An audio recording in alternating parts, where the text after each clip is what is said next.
오늘 제가 하는 이야기의 스토리의 중심은 뭐냐? 독생자가 어떻게 생겼냐? 독생녀가 어떻게 생기느냐? 어떻게 원죄 없이 독생녀가 생겨서 하나님이 섭리할 수 있느냐? 이게 첫 번째예요. 독생녀예요. 그 다음에는 아버님과 어머님은 어떻게 독생자와 독생녀 연결되느냐? 이게 두 번째예요. 그 다음에 어떻게 그래서 성혼식이죠. 그 다음에 성혼식 이후에 인류 구원에 우리와 축복과 우리 구원 어떤 관계가 있었냐는. 그 다음에 이 죄악 속에 떨어진 타락한 인간을 어떻게 하나님의 자녀로 이렇게 복귀해 오느냐.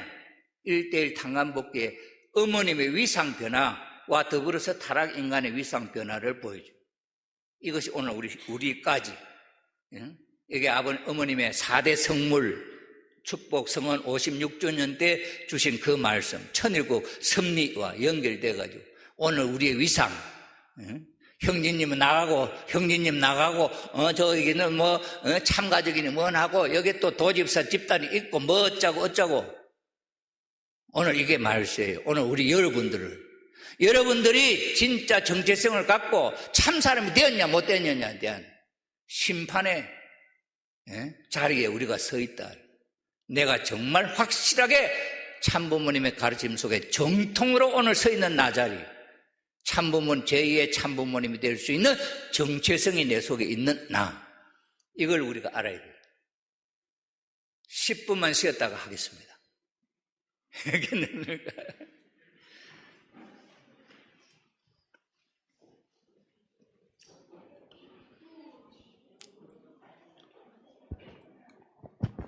네, 3시 32분입니다. 42분에 다시 이 자리에서 시작하도록 하겠습니다.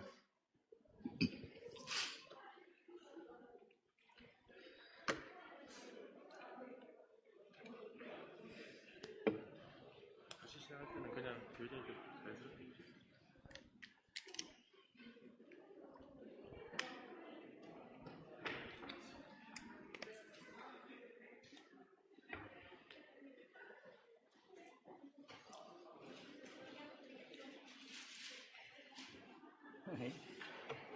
그대로 돼.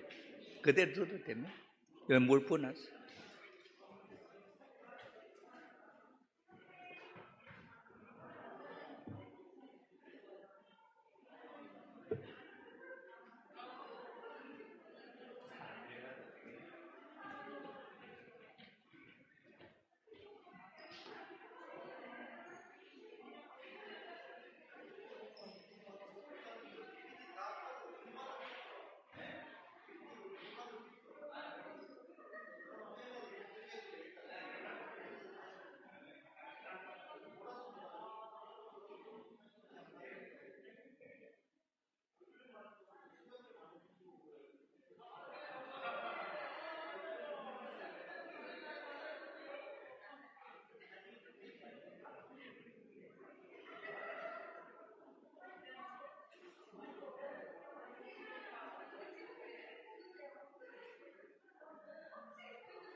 예, 원래 아버님의 말씀도 보면은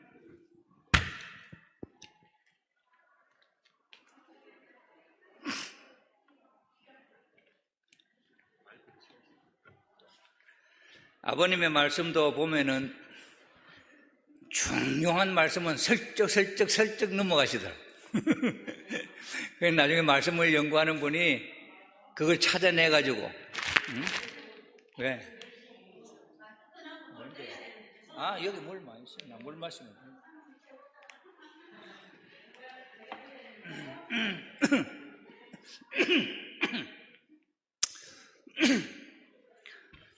그래서 오늘 서론 속에 너무 많이 시간을 할애하고 지나갔습니다. 이제 좀 막 인공위성을 타고 지나가는 것 같이 이야기를 해야 되지 않나. 이 이야기는 후편 원리를 들으면서 많이 들었던 내용이기 때문에 조금 짧게 생략하면서 넘어가도록 그렇게 하겠습니다. 에덴 동산에서 아담과 해와가 하나님의 말씀을 어기고 자기 마음대로, 해와는 누시엘의 말을 듣고 하나님의 말씀을 잊어버리고 천사와 타락함으로 말미암아 모든 것을 다 잃어버렸다. 아담과 타락할 때 천지를 다 잃어버렸다. 총체적으로 다 아담과 해와가 타락함으로 말미암아 사탄에게 다 넘겨준 거예요. 그래 참부모님은 총체적으로 사탄에게 넘어간 이 모든 천주를 하나하나 단감복귀해 와야 된다. 2000년에서 2010년 아마 그 사이일 거예요. 한 달 멀리하고 대회를 했을 겁니다. 무슨 하는 복귀섭리, 무슨 복귀섭리 하면서 대양주, 바다 복귀섭리, 반도 복귀섭리 이러면서 조건으로 아버님이 행사를 1년에 한 달에 한 번도 두 번도 막 하신 적이 있을 거예요. 그건 총체적으로 이 사탄에게 아담과 해와가 잃어버렸던 것을 찾아와서 복귀해가지고 천일국을 세워요. 천일국을 세우기까지 보통 어려운 점이 아니었다 하는 것이지요. 자, 그런 입장에 있어서 아담과 해와가 간단하게 천사장 루시엘과 타락한 사건이지만은 여기서 천하가 다 무너졌고 하나님의 뜻이 파괴됐다 하는 거죠. 그래서 하나님은 이걸 포기할 수 없잖아요. 단감복귀해야지요. 그래서 단감복귀하는 과정이 후편에서 이제 믿음의 기대와 실체 기대 이렇게 표현되어 있는데 여기서는 그냥 성서에 기록되어 있는 내용을 중심 삼고 우리가 이해를 하는 것이 쉽겠다. 그래서 저는 이 이야기는 성경을 모르는 사람에게 성서에 이렇게 있더라 하고 이야기할 수도 있고 기독교 다니는 사람에게는 기독 성경에 이런 이야기 있다 하면서 그냥 일상적인 이야기, 성경에 나와 있는 간단한 이야기들을 가지고 이 이야기를 짚어가면서 마지막에 예수님이 하나님의 독생자다 하는 결론을 유도하는 거죠. 그러니 우리 통일교회가 성경도 공부 안 하고 자기 멋대로 하는 곳이다. 아닙니다. 철두철미 성경에 입각해서 원리가 되어 있다 하는 거죠. 그러니 기독교에 누구를 목사를 만나도 예수님이 왜 하나님의 아들이냐 하는 문제를 성서를 중심 삼고 확실하게 설명해 준다 한다면 거기에 감동받을 수밖에 없죠. 그 말을 안 들을 수가 없죠. 그게 제일 고민거리니까. 그 다음에는 독생녀 문제, 재림 문제를 어떻게 해결할 거냐. 신앙을 하는 사람으로서는. 그래서 이 내용을 중심 삼고 질문을 던지면서 그 사람들의 마음을 우리의 하나님 앞으로 인도하는 데에 그 기술을 우리 여기 식구님들이 어떻게 하느냐, 활용을 하느냐에 따라서 천차만별 하나님이 예비한 의인의 열매를 거두어드릴 수 있다. 제가 원리를 가르쳐 보니까 어떤 사람은 다 들어도 하나도 써먹지 못하는 사람이 있는데 창조 원리의 이성성상 수수작용만 가르치는데 수수작용 갖고 온 세상에 가정에 문제 있는 집에 너 수수작용 안 돼서 문제가 있다? 무슨 수수장 하면 이야기를 줄여야 되는데 그 사람들이 깜짝 놀래요. 자기들 사정에 딱 맞는 거야. 이래가지고 그 문제를 치료하는 걸 봤어요. 그렇기 때문에 원리를 다 안다, 그 문제 없어요. 이 복귀 섭리의 내용 흐름 속에 이 내용을 한 가지를 갖고라도 하늘이 준비한 의인을 얼마든지 하늘 앞으로 추수할 수 있다 하는 거죠. 자, 그래서 아담과 해와가 그런 상황 속에 있었어요. 아담, 해와는 만날 싸우죠. 아담은 해와에게 책망하고 해와는 또 거기에 대해서 앙앙거리고 이런 사지. 그런데 어느 날 가인이 아벨을 잡아 죽이는, 가인이 아벨을 잡아 죽인다 할 때 자식들 사이 문제 아닙니까? 해와가 엄마인데 큰아들 작은아들 눈치를 모를까? 가인이 아벨을 잡아 죽일 때 순간적으로 갑자기 딱 했겠냐? 평소에 마음속에 어떤 섭섭한 마음이나 뭐가 있었겠냐? 그거 알죠? 우리 어머니들 자식들이 생각하고 있는 걱정거리나 뭐 있다면 알 수 있잖아. 눈치챌 수 있죠. 그런데 해와는 거기에 신경을 안 썼다, 못 썼다. 이게 해와의 자식에 대한 책임의 유기다, 유기. 해와가 하지 못했던 내용. 이걸 탕감복귀 하는 거예요. 어디서 알 수 있느냐? 아브라함 노정에서 우리는 알 수 있는 거예요. 자, 그래서 아담 가정에서 복귀 섭리 실패했죠. 두 번째, 가인 아벨에게 제물을 바치고 하는 것은 성공했죠. 하나님이 아벨의 제물은 양이니까 받으시고 가인의 제물은 안 받았다. 그것밖에 없어. 그 다음에 가인이 잡아 죽여버렸기 때문에. 그래서 완전히 사탄의 자식이 되었단 말이에요. 그 다음에 이제 노아가 10대 1600년 전에 노아가 세워진 두째 인물이에요. 그런데 노아에게 뭐라고 하나님 합니까? 성경에 보면은 산 꼭대기에다 배를 지으라는 거예요. 산 꼭대기.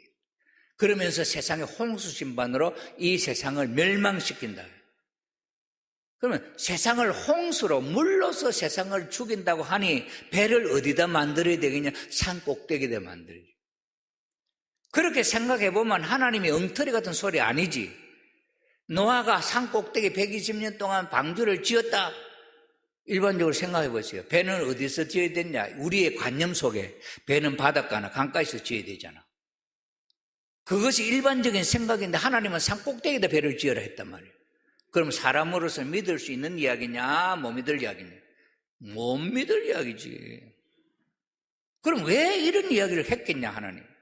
아담과 해와가 너 선악과 따먹지 말라는 쉬운 이야기 했는데 그걸 못 지키고 믿음을 잃어버렸잖아요.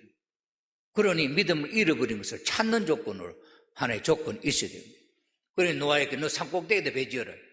산꼭대기에다 배 지어라 하는 소리를 믿을 수 있냐는 거야. 그거 미친 짓이지.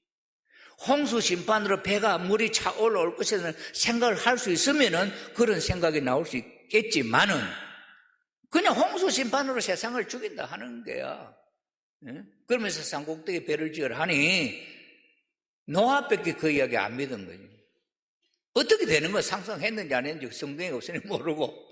그러니 만날 부인은 아버님 말씀에 하면 바가지 긁었다. 첫날부터 바가지 긁었으면 120년 긁었고 50년 뒤에 바가지 긁었으면 70년 긁었다. 이 아버님이 이렇게 이야기했어요. 부인이 남편이 하는 일을 반대했다. 그러므로 말미암아 함이 아버지가 벌거벗고 있는 모습을 보고 실수를 하는 사건이 엄마 때문이다. 이렇게 지적을 했어요. 여러분 가정에서 교회에 불평불만 남편하고 아내가 한번 해보세요. 응? 교회 갔다 와갖고 아들이 있는데 말이야. 아이고 이놈의 교회는 무슨 놈의 교회가 이렇게 헝거에 많노. 이번에 또 무슨 뭐인데 또 21만 원 하라네. 에이 교회 갈까 말까. 불평불만이고 그 소리 누가 들어? 옆에 있는 자식들이 다 들어. 그럼 그렇게 자란 자식이 교회 여기에 대해 어떤 믿음이 있겠습니까? 커서 교회에 나오고 싶겠습니까? 맨날 부모가 원망하고 욕하는 교회 뭐하러 오냐 이거 안 오지. 안 옵니다. 교회에 대해서 어떤 뭐 희망적인 이야기 없습니다. 그러니 아버님은 절대 자식들 앞에 싸우지 말아요. 눈물 흘리지 말아요. 싸울 일 있으면 밖에 나가서 싸우라. 자식들 안 보는 곳이었어. 우리 어떤 지도자는 부부간에 싸울 하니까 아버님 존영이 딱 걸려있거든.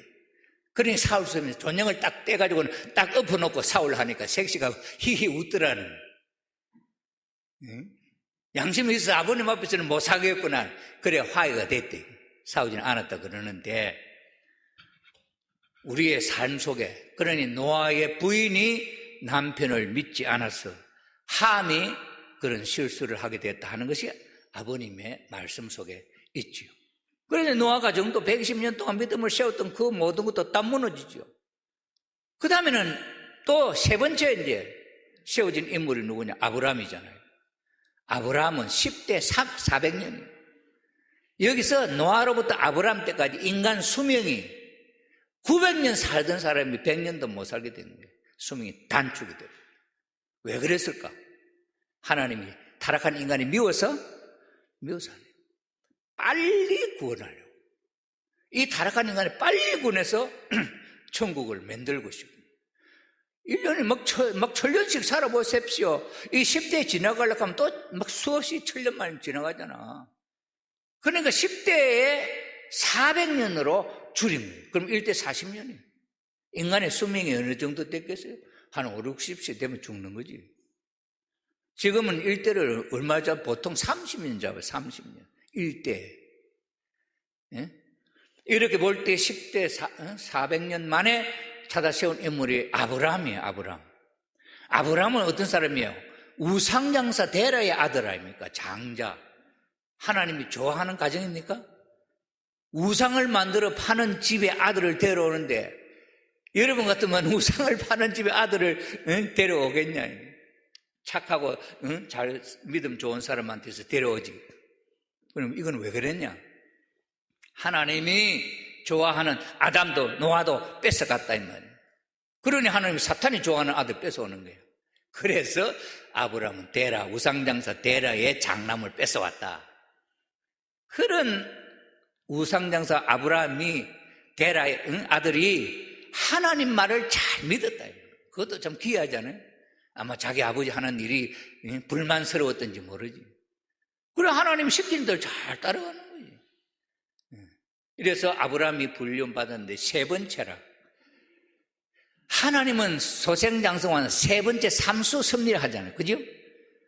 첫째도 실패했고 둘째도 실패했고 세 번째 아브라함도 실패하면 이거 있잖아. 그러니 하나님이 아브라함을 중심 삼고는 사탄을 굴복시키는 본보기 노정을 보여준다. 이게 중요한 거예요. 그래 하나님 보세요. 아브라함이 미들기 양하면서 세 가지 제물에 실수했잖아.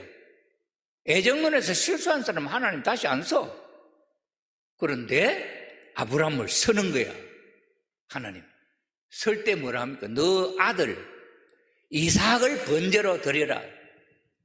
그거는 참 하기 힘든 일이지. 그것도 사흘길 가면 당장 죽이려면 에이크하고 죽일 수도 있지. 사흘길을 걸어가면서 모리아 땅 모리아 산에 가서 죽이라는 거야. 그 아버지 마음이 사흘 가면서 이 100살 만에 얻은 아들을, 그것도 14살 돼간 이 아들을 데리고 가서 죽여야 되는 것을 아버지가 한번 생각해봐. 마음고생이 하루 종일 걸어가면서 그것만 생각하는 아버지 마음이 어떻겠냐. 낮에는 걸어가면 아이고 안 되겠다. 우리 아들 데리고 내일은 돌아가야지. 밤에는 그런 생각을 해. 자다가 일어나면 또 햇빛을 쳐다보면 또 그럴 수 없어. 내가 비둘기를 쪼개지 않은 벌로서 이 아들을 죽이려 하는데 내가 피해가서 내려간다 한다. 내가 살 수 있겠냐. 그럼 또 가는 거야. 또 밤 되면은 또 인간적인 생각이 나. 이렇게 하면서 아브라함이라는 사람이 사흘길을 자기 스스로 하나님의 말씀을 지키면서 이게 사탄 불림 노정. 가서 모리아 땅에 올라가는 거야.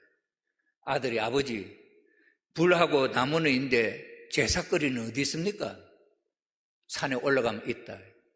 이 어머니 말씀 보면 그 이삭이 산에 올라가면 있다 할 때 그 재물이 누구겠냐? 생각을 했다는 거지.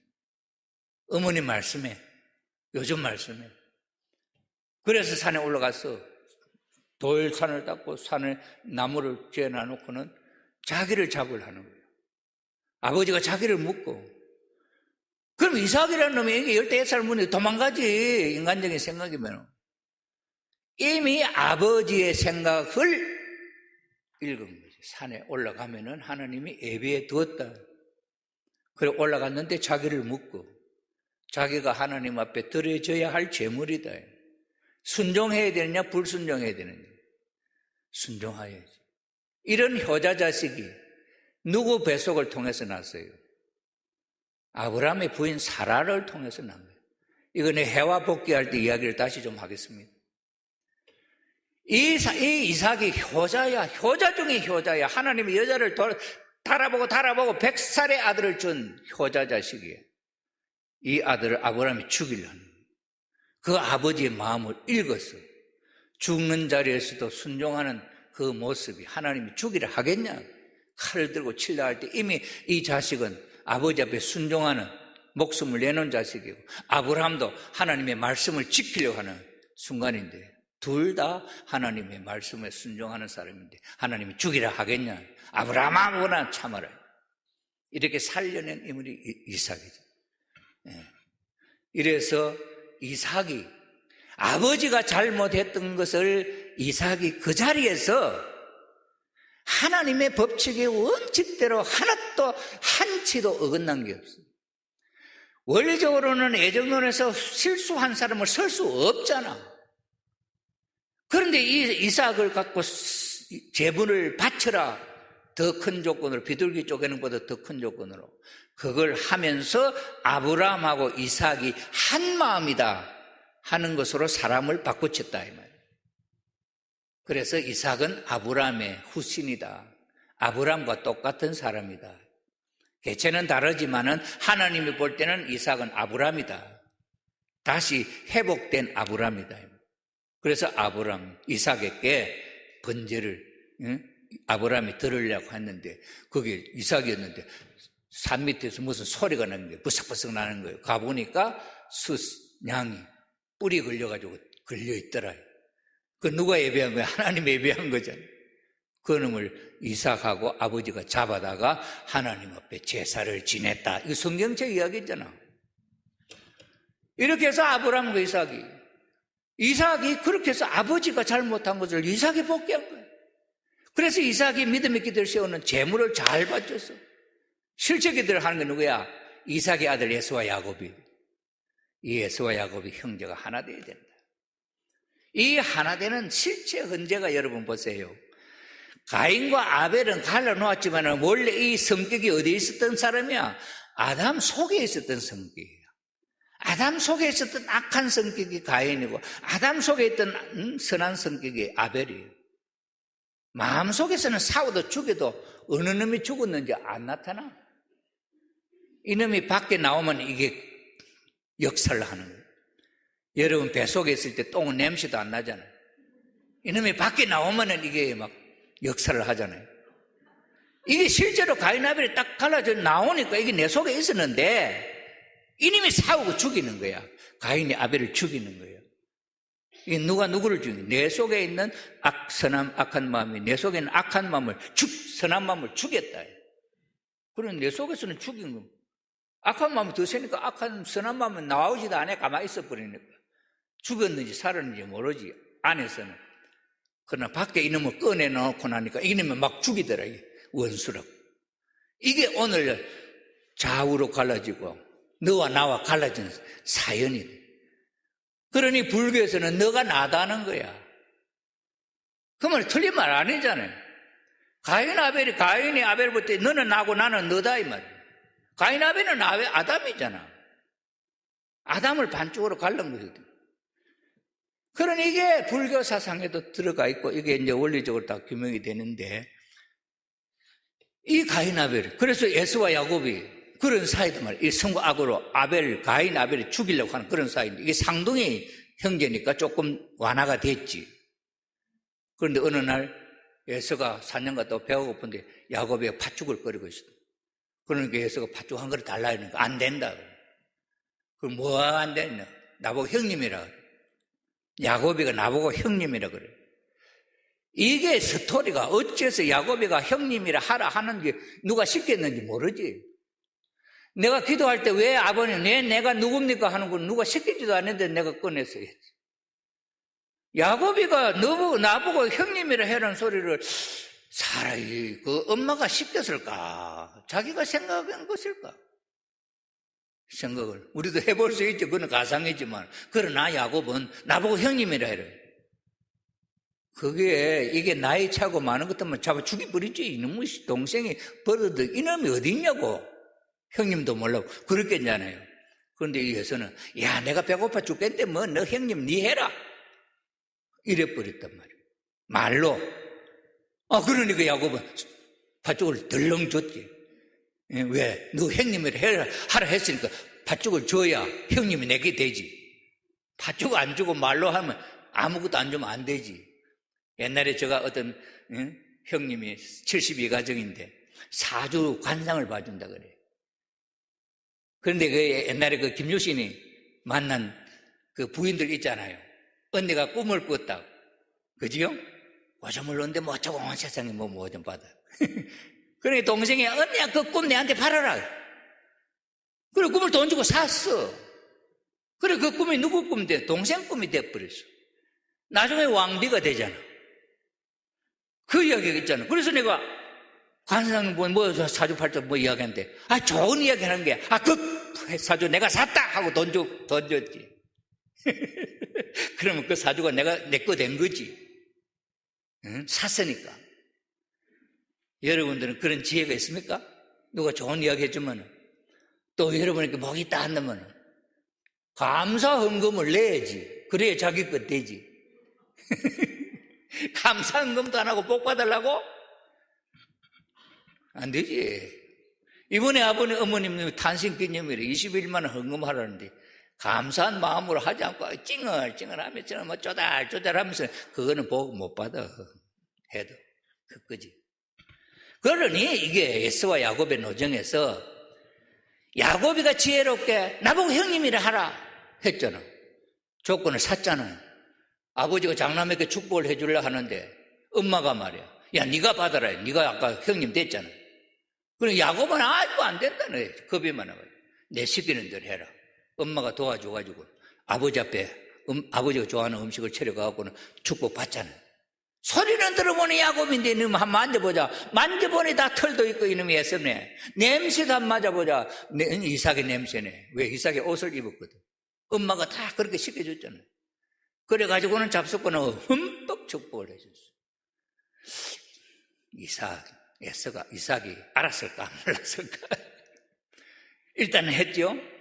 그 다음에는 에서가 들어와갖고는 막 장만해가지고는 아버지 앞에 갔단 말이에요. 아버지 그 잡수고 나한테 축복해 주세요. 너희는 뭐 축복 받았잖니. 야곱이가 받아갔다. 그래가지고 예수가 잡아 죽이려고 그래. 그래가지고는 21년 동안 배르고 잡아 죽이려고 하는데 400명의 종을 데리고 나오는데 선물 꾸러미를 막 보내가지고는 형님의 마음을 탁 샀단 말이야. 그래 야곱이가 형님하고 한 마음이 돼. 에서가 죽이려 하던 마음이 야곱을 사랑하는 마음으로. 야곱은 형님을 보니 하나님을 본 것 같다고. 이래서 형과 아우가 하나 됐다. 이 하나 된 게 뭐야? 내 속엔 악한 마음하고 선한 마음이 하나 됐다 이 말이에요. 이게 적은 사건이 아니잖아요. 정말 기가 막힌 사건이지. 이게 언제냐? 나이가 40대라. 야곱 나이가 40대라는. 이 40대니까 엄마 뱃속에서 태어난 이 과정에는 사탄이가 내 자식이 장남이다. 이걸 할 수 있는 조건이 있는 거야 이거. 그러니 이것까지도 탕감해야 되는구나 하는 걸 누가 생각해? 하나님이 생각한 거지 우리 인간이 생각한 거 아니야. 그렇게 생각하고 성경 이야기를 살펴보니 다말하고 이야기 그런 게 나온다 이 말. 유다하고 다말하고 사건이 이 큰아들이 셀라 다말이 셀라하고 약혼했죠. 엘하고 그다음 둘째 아들이 셀라예요. 큰아들이 애기를 못 낳고 다 죽었다. 그러니 둘째 아들이 형수하고 결혼해. 이놈 둘째 아들이 형수만 섹스만 좋아하지 이걸 애기를 주면 갚버리니까 안 알아요. 이놈이 악하니까 또 죽어버렸어. 이러니까 셋째 아들하고 해야 되는데 유다가 이거 시가 마르게 생겼어. 자기 가문 문을 닫게 생겼어. 못하는 거야. 그러니까 이 유다가 알았지. 이 다말이. 시아버지가 나를 못 데려가는구나. 그러면 내 이 축복의 이 혈통을 어떻게 할 거냐. 맏며느리로서. 에라 모르겠다. 시아버지를 꼬아서 시를 받아보자. 다말이가 대담하잖아요. 그리고 창녀로 변장해가지고 시아버지가 양먹이로 가는 길에서 꼬아가지고 하룻밤을 잤는, 그게 시가 떨어졌어. 그럴 때 그냥 받아들인 게 아니라 깨가 있어가지고 징표를 받아놨지. 지팡이, 그 다음에 허리띠, 반지. 그래가지고 며칠 지나니까 아기를 뺐다는 거야, 며느리가.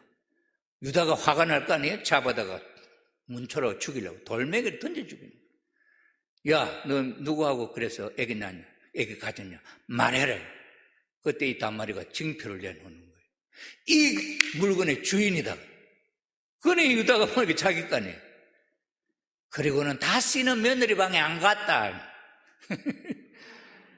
다시는 며느리 방에 안 갔다. 만약에 이 소리가 없으면은 기독교 목사님이 자, 며느리하고 이래서 하나님의 아들, 사랑하는 아들 낳았다. 해나 놓으면은 온갖 잡놈들이 며느리 따먹으려고 할 거 아니야. 응? 며느리한테는 다시 안 갔다. 못을 박. 그리고 이 이야기는 누가, 어느 목사도 이야기도 못해. 이 문제를 우리 아버님이 연구를 해보니까 복중복기 사건이야. 혈통을 귀하게 여기는 다말로 하여금 하나님의 축복의 혈통을 연결시키는 작전이 여기 있었다. 거기서 베레스와 세라가, 상둥이가, 어떤 놈이 산파가 와서 아기를 낳는 걸 도와주는데 손이 먼저 쑥 나온다 이 말이에요. 그러니까 이 산파가 경험이 많으니까 실을 딱 감아갖고 뱃속에 밀어넣었어. 아기가 못 태어나 이렇게 해갖고는 머리가 먼저 나와야지, 다리가 먼저 나와도 안 되고 그렇잖아요. 그래 밀어넣었더니 이 아기가 들어가더니 막 싸우더라는 거야. 그리고 한 놈이 머리 밀고 나오는데 보니까 여기 표시가 없어. 그래서 뭐라 했냐, 이놈 봐라, 형님 밀쳐버리고 나왔네. 그게 베레스예요. 그 사건이 성경책 속에 있는 거예요. 이게 70인의 학자들이 성경을 정리할 때 요거는 빼버리자 하면 빼버릴 수도 있지. 시아버지와 관계 속에서 난 자식을, 이걸 그 정경 성경에 예수님이 태어나는 그 혈통의 갑오 속에 딱 들어있다 이 말이에요. 이걸 뺄 수도 없죠. 그래서 놔뒀지. 놔둔 게 참 기적이야. 이걸 아버님이 발견을 했지. 아무도 이 내용을 탔지 못하지. 기독교에서는 아버님이 이 내용은 혈통복귀 복중에서 형님 동생이 바뀌는 역사가 있었던 사건이다. 그래서 뱃속에서 이제 하늘편 아들이 먼저 태어나는 조건을 잡았다. 그게 베레스. 그러니 베레스의 후손 가운데 하나님의 독생자 예수님이 태어나는. 그때는 장자복귀 뭐 형님 동생 필요 없어요. 이러한 역사적인 배경이 이 속에 담겨져 있어요. 그러니 이전에 마리아 요셉이 이 사건이 생기기 이전에 이건 유대교가 예수님을 하나님의 아들로 믿나? 안 믿어. 그 다음에 마리아와 요셉이 이 베레스하고는 저기 그림은 딱 붙어 있지만은 세월은 2000년이에요, 2000년. 그러면 2000년에 뭐 했나 이게? 2000년에 형상적 동시성 시대에서 조상들이 잘못했던 거 하나하나 탕감해가지고 이것을 다 탕감한 터전 위에 요셉과 마리아가 세워지는 거지. 그래서 하나님이 이제 베레스를 통해서 하나님의 아들이 먼저 태어날 수 있는 조건이라 하는 건 뭐냐? 하나님이 이제 하나님의 아들 씨를 갖고 있다 이 말이에요. 하나님의 아들 씨를 이제 복귀했다 이 말이에요. 이걸 어디다 심느냐 이게? 창녀 몸에 하나님의 아들 심으면 그 자식이 좋은 자식으로 자라겠냐 이게? 그러니 그 하나님의 아들이 태어날 엄마가 좋아야 돼요. 엄마가. 그 엄마가 믿음 있는 훌륭한 엄마가 누구냐고 하나님 찾을 거 아니야. 그 대상이 요셉이하고 약혼한 마리아더라. 마리아. 그래서 마리아하고 요셉이는 하나님의 아들을 낳으려고 하면은 탕감복귀에 대해 해와가 타락했던 것을 탕감복귀해야 돼. 그래서 여기 사건을 보면은 해와하고 마리아가 똑같은 사건입니다. 따먹지 마라 했던 해와는 따먹고 죽었고, 이 마리아는 안 따먹으려 하는 거지. 따먹으면 죽으니까. 그런데 하나님 나라 와서 너 따먹으라 하는 거야. 누시엘 때는 하나님이 따먹지 말라 했는데 따먹었잖아. 그런데 여기서는 따먹으라 하는 거야, 하나님이. 누시엘이, 가브리엘이. 그럼 마리아는, 너는 요셉의 약혼한 남편이 있는데 그 말을 받아들이면 어때? 죽는 거다, 죽는 거지. 에? 해와도 하나님 너 따먹으면 죽는다. 따먹을 줄 알면서 죽을 줄 알면서도 따먹었잖아, 해와가. 그럼 여기서도 마리아가 따먹으라 하면 따먹으면 죽는 줄 알지. 죽을 줄 알려고 따먹는 거죠. 그러죠? 반대하네, 반대. 그래서 이 마리아가 타락했던 해와를 복귀한 입장이 되니 그 복중에 하나님의 아들 씨를 심었다, 이 말. 남편은 남자나 누구든 상관없어. 하나님의 씨는 그걸 남편을 이용하는 거야. 그래서 아버지가 우리 부부 사이에 애기 낳으면 이건 내 아들이야, 하나님 아들이야. 말씀 속에 하나님이 내 몸을 빌려서 씨를 심어서 낳은 거예요. 그러면 하나님 아들이 하나님 아버지 하지. 나도 하나님 아버지하고 촌수가 같아. 그러면서 뭐라냐, 몸을 하나님이 빌렸다. 아버지 몸을 빌려서 하나님의 아들을 낳는다. 그럼 내가 마음대로 아들 낳고 딸 낳고 내 마음대로 못하잖아요. 그럼 하나님이 빌리면 틀림없지, 내 몸을 빌려서. 그러면 하나님 아들, 마리아 뱃속에 심을 하나님 아들 씨를 하나님이 넣어주겠나? 남자가 넣어주겠나? 근데 마리아 혼자서 하나님 아들 낳을 수 있나요? 가브리엘이 와서 이야기는, 나는 남자를 가까이 하지 않았는데 요셉하고도 정혼한 사이지만 아직도 부부관계를 안 맺었는데 어떻게 아들을 낳느냐는 거예요. 그럼 마리아는 남자 없이는 애기 못 낳는다는 거 아는 사람이잖아요. 그런데 오늘 기독교 목사들, 천주교 모든 기독교 지도자들이 동정녀 마리아가 아들 낳기 때문에 예수님은 하나님 아들이다, 그걸 믿고 있어요. 오늘 유치원생들한테 물어봐. 아기를 어떻게 낳는가. 그 요새는 노골적으로 가르치는 게 이게 진보파의 교육이야. 아무도 안 믿어. 그렇잖아요. 그러니 하나님의 아기 씨를 심은 거예요. 누집에서. 이 마리아가 요셉에 약혼했지만은 사가리아하고 이사벨, 세리요아니가 태어난 그 집안에 가서 6개월 동안 같이 살았대. 다 큰 처녀가 왜 그 집에 가서 6개월 동안 살아? 그죠? 근데 그 언니가 아기를 가졌어. 세리요아니야. 6개월 돼서. 그 다음에 마리아가 아기가 생겼어. 이사벨 뱃속에 있는 아기가 좋아가지고 춤을 췄다. 성경에 그렇게 나오잖아요. 왜 마리아가 아기 가졌는데 이 아기가 좋아가 춤을 추냐? 사연이 있겠죠? 에? 하나님의 아들 메시아가 그 인터넷에 세리요한이 알아보면 그렇게 아기 씨가 생겼는데, 이놈이 쫓겨나잖아요, 마리아가. 그 집에 함께 살면서 아기 낳고 서로 재밌게 살아서 키워가지고 하나님 아들이다 하고 온 세상에 밝혔으면 메시아가 되는 거잖아요. 세리온이 사가랴도 알지, 그게 누군지. 그런데 거기서 쫓겨나가지고 마리아가 베들레헴에서 아기를 낳았어요.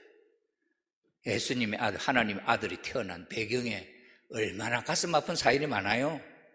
이 이야기를 아버님이 그렇게 노골적 하면은 그 기독교에 열심히 든 권사, 지도자들이 눈물을 흘리면서 듣는 신령한 이야기. 이렇게 태어난 예수님이 하나님의 아들이요, 독생자다. 그리고 왜 예수님이 하나님 아들 독생자 하는 배경이 여기 있잖아요. 그래서 예수님은 하나님의 아들로 독생자로 태어났다. 누구의 뱃속을 통해서? 뱃속을 통해서. 마리아의 뱃속을 통해서. 장녀의 뱃속을 통해서 태어날 수 없어. 일반적인 여인의 몸을 통해서 태어날 수 없단 말이에요. 믿음이 좋은, 정말 하나님의 말씀에 목숨을 걸고 믿음을 지킨 마리아의 몸을 통해서 하나님의 아들이 태어난 거죠. 그가 예수님. 하나님이 직접 태어날 때부터 천사가 와서 모시고 모든 증거를 했잖아요. 하나님의 아들이고.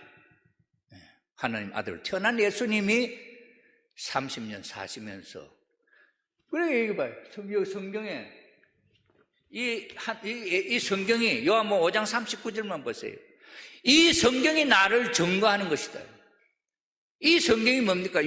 구약이 아니면 구약, 창세기로부터 있는 이야기. 이 성경이 나를 증거한다. 아무도 몰라. 오늘 기독교 학자들도 몰라. 이 성경이 나를 하나님의 아들인 것을 증거한다는 이야기를 누가 밝혔냐? 아버님. 아버님이 이걸 밝힌 거 아니에요? 아버님이 혈통복귀를 통해서 예수님이 하나님의 아들로 왔다. 얼마나 논리적이야. 얼마나 성서적이야. 여기에 어떤 성서적으로 어떻게 부인할 수 있겠냐는 거예요. 탄감복귀라는 거 딱 갖다 붙여가지고 마리아하고 해와하고 딱 갖다 붙이니까 뒤집어지는 사건 아니냐. 이래서 하나님의 아들이 태어났다. 그래서 예수님은 공중에서 떨어진 아들이 아니야.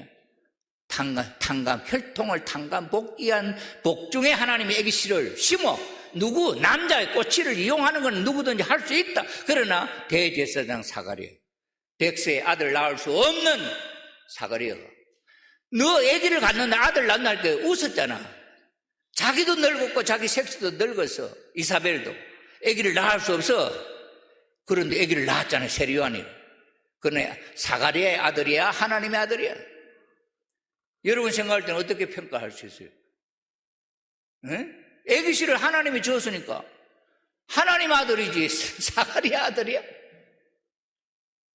그 다음에 또 달라서 세리요한 동생이 하나님이 애기 낳을 수 없는 여자가 또 애기 낳았어. 그렇게 사가랴 가정에 애기가 생긴 거야. 그 집에서 마리아가 또 애기가 생긴 거야. 그래서 좋게 나온 거야. 33세가 될 때까지 17살 때 결혼해야 된다. 예수님이 그런 이야기 했잖아요. 누구라고 하는 이야기는 성경에 없어요. 마리아가. 그런데 아버님 말씀에 하면 세리요한의 여동생하고 결혼하겠다는 거지. 마리아가 이게 중매를 못해. 27살 때 또 했어. 2번. 또 못해. 30세가 돼서 또 했어. 또 못해. 하면 죽을 아마 세상적인 조건이 있다는 근친 상관이고 뭐 어쩌고 뭐 이스라엘 유대민족의 족보에 이럴 수 없는 이야기. 그걸 하려고 한 거지 예수님이. 그러면 예수님은 독생자고 독생녀가 있었겠냐 없었겠냐 이야기. 거기서 나온 거예요. 어머님이 아들이 30세가 돼서 장가가려 하는데 하나님이 장가갈 대상자를 준비했겠냐 안 했겠냐. 했겠지. 하나님 준비 안 했겠냐. 자, 그래서 예수님이 하나님의 아들이다. 왜 예수님은 하나님의 아들인가? 이해됩니까? 누가 와서 물으면은 우리 목사님이 이해하는데 뭐 이렇고 내가 직접적으로 못해도 이렇더라 이야기할 수 있겠지. 좀 총기가 있는 사람은 처음부터 이야기를 녹음기같이 다 외우고 하는 사람도 있고 이 중에 아마 그런 분도 있을 거예요. 그러나 예수님이 왜 하나님 아들이냐 하는 성서적인 근거는 탄감복귀 원칙이 통일 원리에 보면은 혈통복귀, 탄감복귀 원칙에서 이렇게 형님, 동생, 주인과 이 종이 바뀐 것을 형님, 동생 바꾸는 것으로 되돌려 놓았다. 설명이 되잖아요. 이 터전을 통해서 하나님의 아들이 태어났다. 얼마나 성서적인 이야기입니까? 그러면서 이 예수님이 뭘 하고 싶었냐? 나이가 33세예요. 자기는 후아담이래. 일천 남자 가운데 한 남자 찾는데 일천 여인 가운데 한 여인을 못 찾았다. 다음에 나는 신랑으로 온다. 이 말 속에 담겨져 있는 뜻이 뭐냐 이게. 예수님 뭐 하고 싶다는 거냐 이게. 이건 원리도 없는 이야기. 이건 내가 만든 거지. 예수님은 장가 가고 싶다 말 아니에요. 장가 가려면 신부가 있어야지. 자기가 후아담이면 신부는 후해와 아니야. 그럼 하나님을 중심 삼고 신랑 신부가 만나서 결혼하려 했잖아. 예수님 17살 때, 27살, 30살 때 장가 가고 싶다 했잖아. 그건 뭐냐? 결혼하겠어요. 가정 이루겠다는 거 아니에요. 그래서 하나님의 자녀를 낳겠다는 거지. 이거 하려다가 맞아 죽었잖아요. 예수님. 십자가에 달려 돌아가셨잖아요.